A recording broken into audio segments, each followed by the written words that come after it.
વરસાદ ખેંચાતા દાહોદ જિલ્લાના ખેડૂતોની ચિંતા વધી। ચાલુ વર્ષે દાહોદ જિલ્લામાં ચોમાસાનો પ્રારંભ મોડા થતાં ખેડૂતો મુશ્કેલીમાં મુકાયા હતા।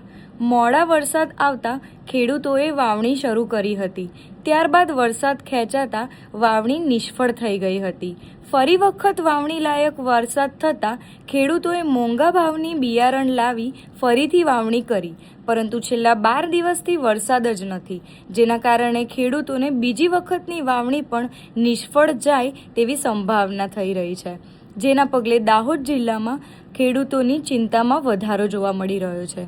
જો સમયસર વરસાદ ન આવે તો ખેડૂતોને મોટું નુકસાન થવાની સ્થિતિ સર્જાઈ રહી છે।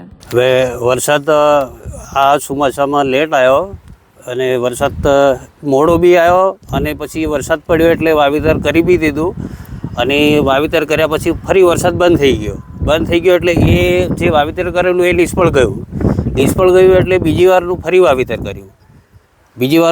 કર્યું એટલે એ વાવેતરની અંદર ફરી શું છે કે ફરી વરસાદ રોકાયો એટલે ફરી બી વરસાદ ના આવે તો ફરી બી આ નિષ્ફળ જાય, આવી કન્ડિશન છે। બિયારણ અત્યારે મોંઘા ભાવનું લાવવાનું અને એ બિયારણ જો ડબલ વાર વાવેતર કરવાનું થાય તો ખેડૂતની શું દશા થાય, પછી ખેડૂત દેવામાં ના ભરાય તો કઈ જાય। જે આગળ અમે વરસાદ આવ્યો હતો અને જે મોંઘા ભાવનું મક્કી અને સોયાબીનનું વાવેતર કર્યું હતું અને વરસાદ લેટ થવા તે નિષ્ફળ થયું છે અને હવે ફરી બીજી વાર અમે મોંઘા ભાવનું બિયારણ લાવીને વાવેતર કર્યું, એમાં પણ આ ક્યાંક ને ક્યાંક આ વરસાદ લેટ થવાના કારણે આ પણ નિષ્ફળ જાય એવી અમને સંભાવના છે।